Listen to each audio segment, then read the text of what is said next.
পুরুষদের চোখের হেফাজত করা ফরজ। এই জিনিসটা এটা আমি ইসলাম ধর্ম অনুযায়ী বলছি, আমি ইসলাম ধর্ম অনুসারী। ছেলেদের চোখের আবরুচ্ছে, ছেলেদের পর্দা করা ফরজ। এই হাদিসটা আমার মনে হয় অনেক পুরুষের এটা শেখা উচিত।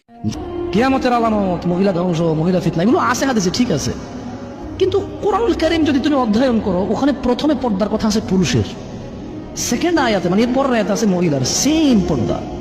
মানে ওর কথা হচ্ছে মহিলা হাঁটছে, সমাজ নষ্ট হয়েছে কেমনে? পোলাপান ফেলফেল করে তাকাইছিল, পোলাপান যে ফেলফেল করে তাকাইছিল, ওতে পোলাপানের সমাজ নষ্ট হয় নাই। তো এই সমাজের মাইন্ডেড পুরুষের কি করব আমি? কি করব এই অর্ধগলিত পচা বিবেকহীন পুরুষের এই সমাজের বসতিতে?